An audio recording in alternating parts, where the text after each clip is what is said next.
and welcome to this information session to support successful applications to Hamilton Arts Week 2022. My name is David Hudson. I'm the Program and Community Engagement Coordinator for Hamilton Arts Council. Hamilton Arts Week is a City of Hamilton initiative presented by Hamilton Arts Council.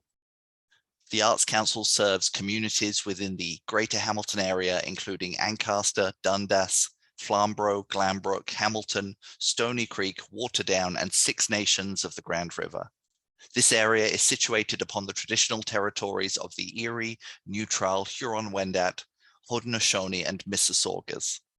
The land is covered by the Dish with One Spoon Wampum Belt Covenant, which is an agreement between the Haudenosaunee and the Anishinaabeg to share and care for the resources around the Great Lakes.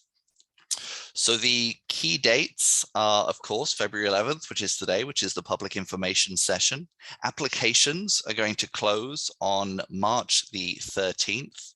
There'll be a notification of results. So all applicants to Arts Week will receive a notification on April 8th, letting them know if they've been successful or if they haven't been successful this time. And then, of course, Hamilton Arts Week occurs June 9th to the 17th, all in 2022. And just a reminder, today's session is going to cover these points: eligibility. We'll take a quick look at the application form itself and work through that. We'll take a look at the budget template. I'll chat about the adjudication criteria and a note for people who wish to make their application in a video format. So eligible applications will be submitted by a lead applicant who is over 19 years of age, is going to be the primary contact for HAC staff, Hamilton Arts Council staff, and that person will be responsible for updating us on any changes or developments with the presentation. To be eligible, the lead applicant must be a current member of Hamilton Arts Council, and this is demonstrated by a visible profile, which is listed on the ArtyCrowd website, and the URL is there, www.theartycrowd.ca. There will be videos available telling you how to set up your account and also how to create a visible profile. Eligible applicants must be able to receive payment by check.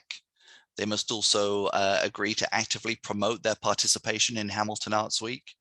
And they'll also be asked to complete a post-Arts Week survey providing information regarding who attended their session and other data. So the lead applicant must currently reside or practice in the Greater Hamilton area. And when we talk about the Greater Hamilton area, that encompasses Ancaster, Flamborough, Glanbrook, Dundas, Hamilton, Waterdown, Stony Creek, and Six Nations of the Grand River. So although you may not currently live in those areas, your artistic practice or the core elements of your presentation are going to occur in these areas.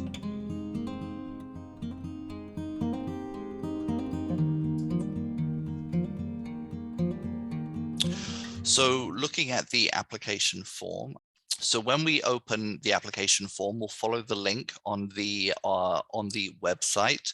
The website URL is actually going to be listed here at the bottom of the screen throughout the presentation, hamiltonartscouncil.ca/Arts Week. And when we get to the application form, there's going to be a little check before we move forward, just to make sure that we're ready to fill in the document. So it's going to remind us to activate our membership by creating our account and publishing our profile. There's also a guidelines document. So everything that we cover in today's session is actually outlined in the guidelines document. I'll be referring to that later on. And also you'll want to download and complete your budget template before finishing your application, because you'll update that information, as well as preparing any files to be used as an example of work. In the application, there are fields that may be marked with a red star, and that means that these are mandatory. So you won't be able to submit your application until these questions have been answered.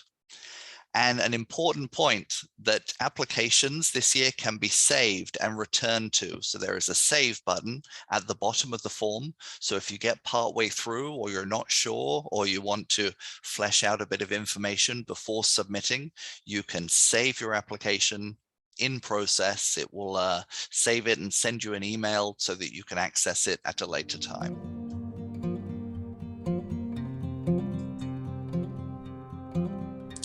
And I'm going to go through just a couple of the key points in the application form that I want to hit. So at the top of the form, it's going to ask for our mailing address. And this is, again, residence or professional within the Greater Hamilton area.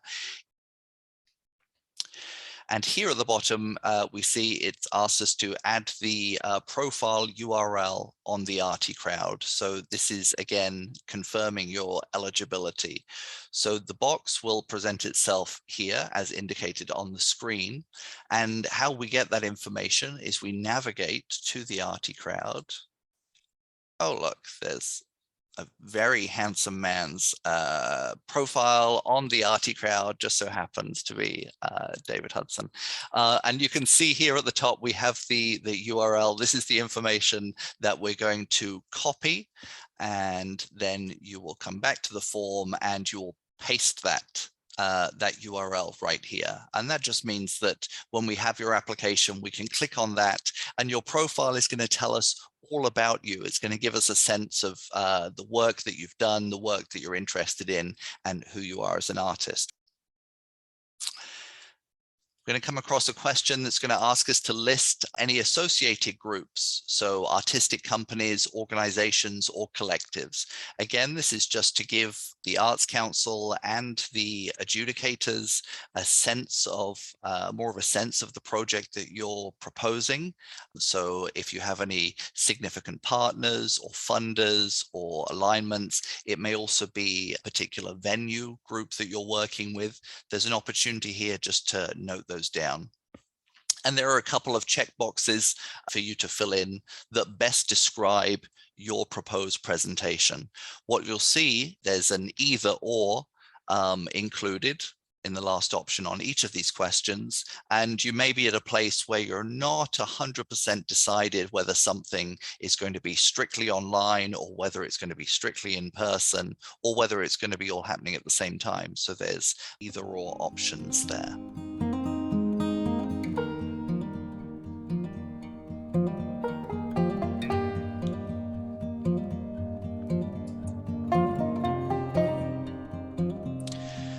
And we're also going to be asked to identify the dates that we're available to present. Now, this is specifically applicable if you're presenting something live where you'll want an audience to attend at a specific time. So the dates for live presentations, whether they're online or in person, will need to take place between June 9th to the 17th. If you're proposing a pre-recorded presentation, then you can select all dates because you'll not be required to be actively there and engaged in work at a specific time. And the same with the available times during the day. Some people are available in the mornings, we have afternoons, and obviously evenings as well.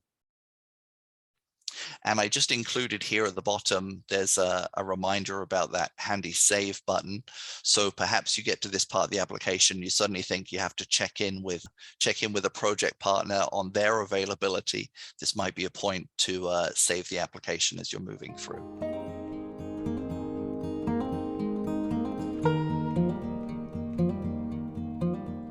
So an important part of the application process is examples of work. This gives Hamilton Arts Council staff and the adjudication panel a sense of your capacity to deliver the work. We look at things that maybe you've done in the past. Now here we're asking for the option for links. And again, I have a handy example here.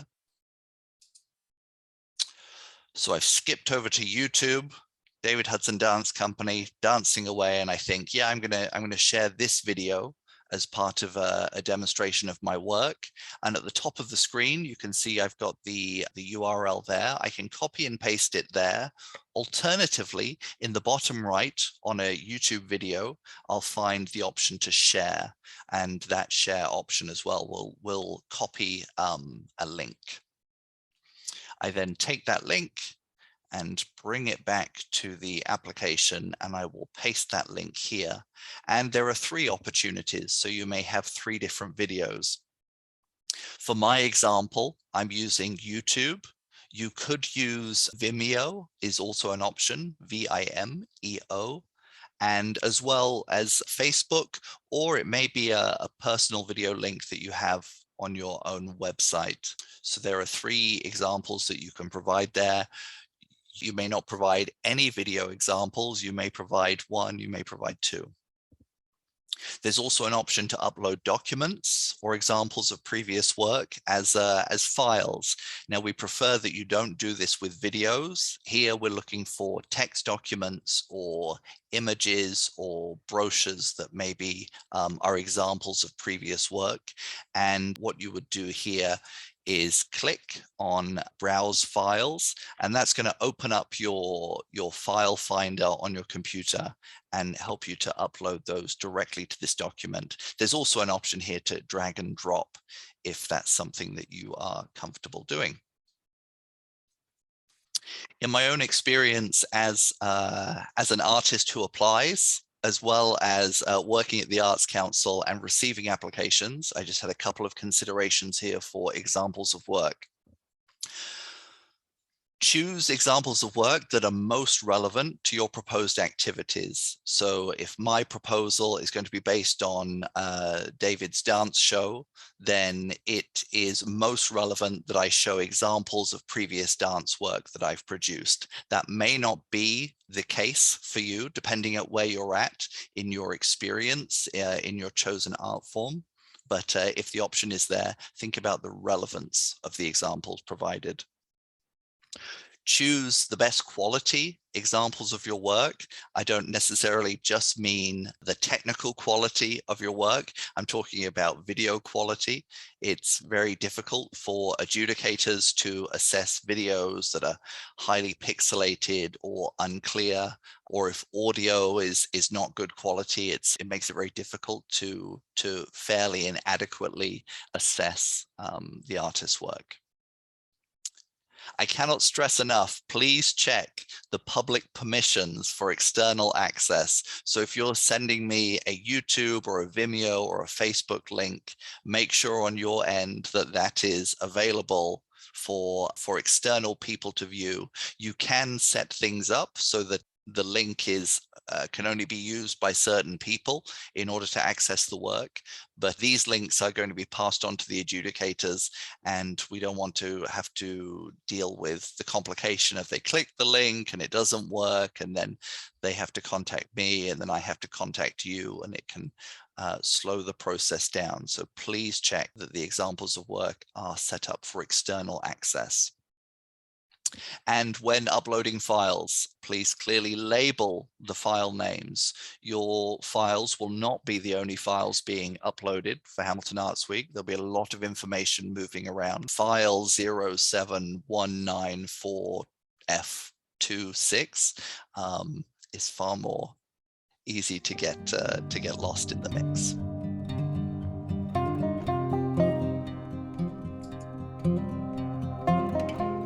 So in the application, we're going to be asked to describe the presentation. We use the term presentation, and when we're talking about a presentation, that encapsulates performances, workshops, artist talks. It may be a reading, it may be some sort of symposium. So we use the term presentation to encapsulate all of these things. And the question in the application, what's going to be happening, who's involved, what are they going to be doing in the preparation and delivery of the presentation, who is the intended audience for the presentation, and what are the intended outcomes or impact of the presentation. So there's a 500-word limit on this, which, if you're particularly excited about talking about your work, can be quite limiting. I would absolutely recommend using an outside eye. So using someone outside of your presentation just to read through what you've written to see, does it make sense? Think about, does the narrative, so does the way that I talk about the process of the presentation match throughout the other parts of the application? Does the budget line up with what I'm saying? Have my partners been identified in the previous section that I identify in this section as well? So read and check through and just look for that continuation throughout. Is the language clear and easily digestible? Is it accessible to someone who maybe doesn't have experience in the field of practice that I have? Am I using language that's typically only used by people in the arts genre that I'm proposing?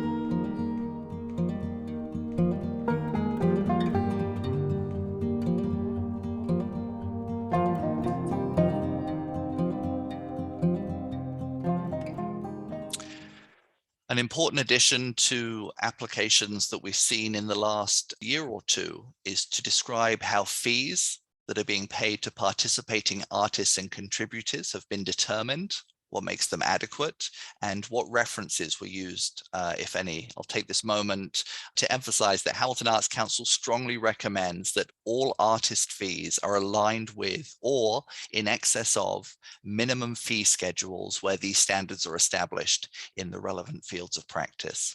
Now, in the guidelines document, which you can access via hamiltonartscouncil.ca/artsweek, we have listed some different fee schedules here, and you can explore those as reference points. They may apply to you, they may not. They may be a good discussion point. There may not be a specific fee schedule for juggling.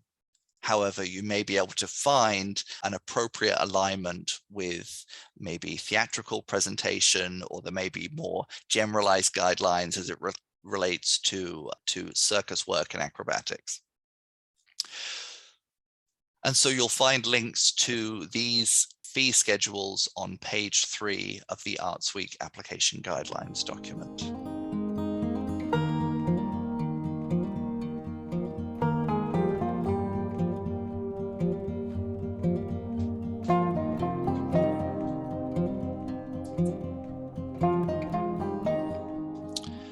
And also another important part of the application, which will come in as well when I talk about adjudication, is diversity, inclusion, and accessibility.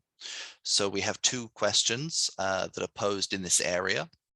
So the first question is, describe how do your proposed activities address or amplify diversity and inclusion through the content, through audience engagement, and through representation. So when we're looking at cultural representation as a session content or a theme, are we clearly avoiding cultural appropriation? And part of how we overcome this is to use consultation in approaching cultural representation. And a consideration with that is that may include extra fees. So you may want to think about working that into the overall budget. Am I paying someone for consultation on the content and themes of my work? Who's presenting the work?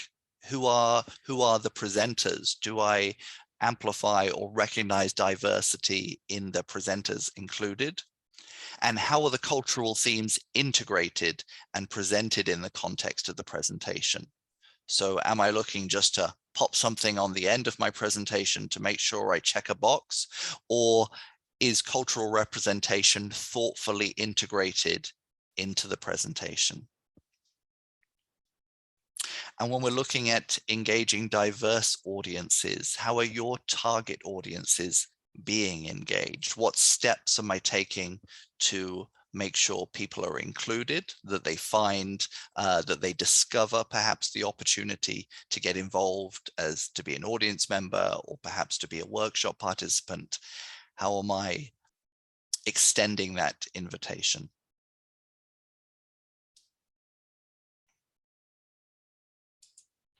And the second question relates to accessibility.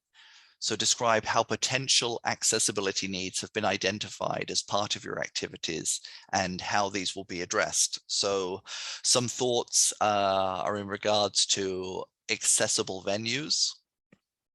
For both online or in-person events, I could incorporate ASL, American Sign Language, or closed captioning. And closed captioning is quite readily available on many digital formats. If you do a little bit of research, you may have to upgrade the type of account you're using, particularly for streaming work online, but it's an important accessibility option that can be easily applied to your work. And as well, thinking about language, your presentation may not necessarily be delivered in English. And so thinking about different cultural groups that you'd like to include or different accessibility needs. An Arts Council are committed to continuous improvement through an ongoing process of evaluation and adaptation, which includes integrating equity, diversity, and accessibility into the ongoing strategic direction, policies, programming, and relationships of the organization. This is a process, and we strongly encourage that wherever you're at in your professional arts presentation journey, that this is something as soon as possible that you start integrating into your planning and into your presentations.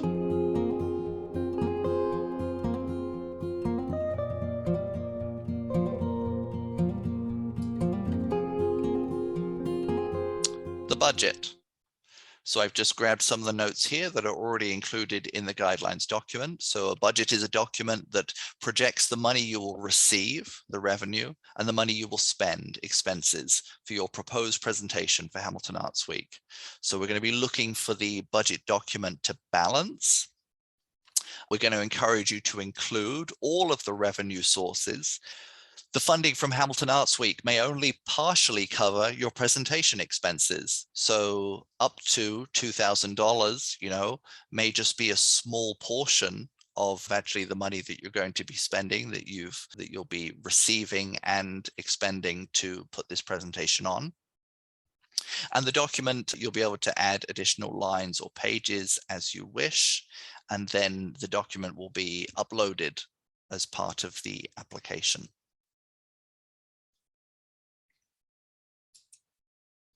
So here I have an example of budget document as you'll see it. You can download this document from the Hamilton Arts Council website at the Arts Week page. So name of the lead applicant and the name of the presentation. The request amount from Hamilton Arts Council is between $500 to $2,000, and I'm requesting $1,100. I also have $20 in contributions from my mom, which I'm very grateful for, and I have alternative sponsorship. So altogether, my presentation, I'm looking to have $1,270, and then below in expenses, I'm going to identify how that money is going to be allocated. So I have $1,000 that's going to be allocated to the different dance artists who are involved in my show. And I'll be able to explain in the application that that is well aligned with the fee schedules from the Canadian Alliance of Dance Artists as a recommended amount to be paid for participating dancers. And I'm also going to factor in other expenses. So for my presentation, I'm going to have to pay for my Zoom account for a month. So that's going to be $20. And I've decided that I'd like these rather elaborate costumes. And I'm going to spend $250 on my costume rentals.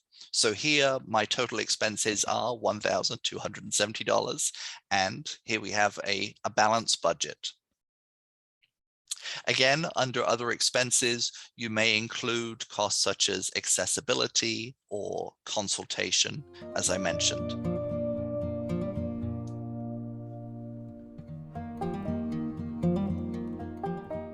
And it's the same expenses block. I just wanted to draw your attention to the adjudication criteria. So the highest level of scoring when it comes to the budget is described as the proposed budget demonstrates realistic financial considerations with all contributors receiving adequate compensation and appropriate scaling to the extent of the presentation. And if you have any questions about the budget, I know that it's a challenge for some people to wrap their heads around. I do encourage you to drop me an email. And you can get me at david@hamiltonartscouncil.ca, and I will do my best to coach you through.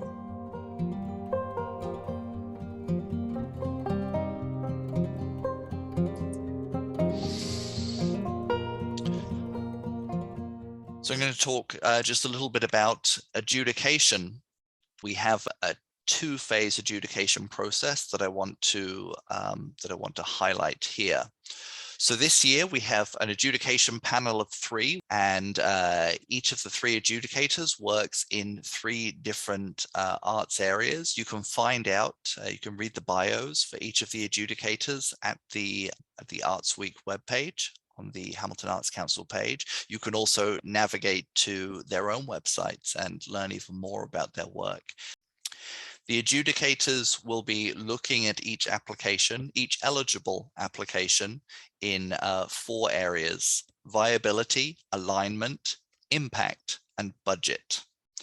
And here you can see on the guidelines document, there is the adjudication scoring criteria. So don't panic about having to write this all down now and consume this now. This is a screenshot of the page from the guidelines document, and that guidelines document is available at the URL below.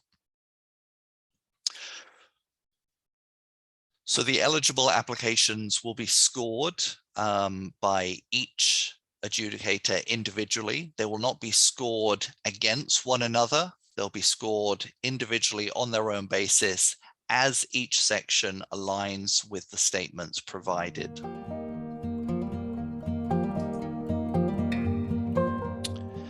Applications will be ranked based on their total scores assigned, and then from there, selections are going to be made from among the highest scoring applications. And that will be done in consultation between Hamilton Arts Council staff and the adjudication panel.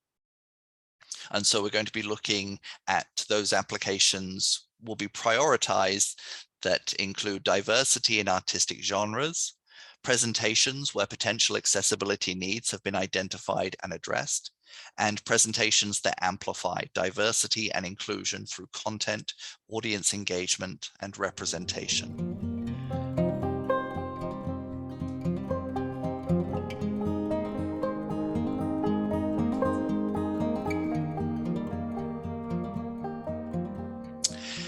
And another element for accessibility for those people particularly who may not be confident at explaining their work in a written format, we're also accepting recorded responses, so video applications made through video. And again, I'd advocate for creating the video and then uploading the video to a host site such as YouTube or Vimeo, and then you would share that link with me. So in the video applications, you will want to record your responses to all of the mandatory questions in the application form.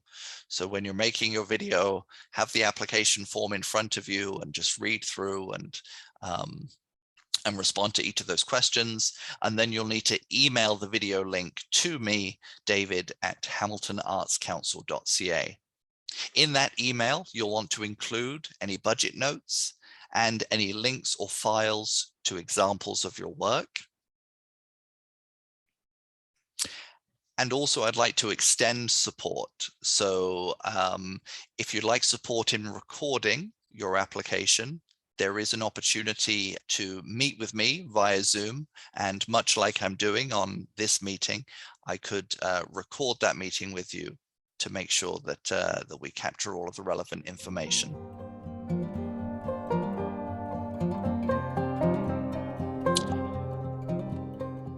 So here, just a note again to encourage you to please jot down my email address, and specifically as well in regards to receiving any any support or getting responses to questions about your application. A reminder that the applications close on March the 13th.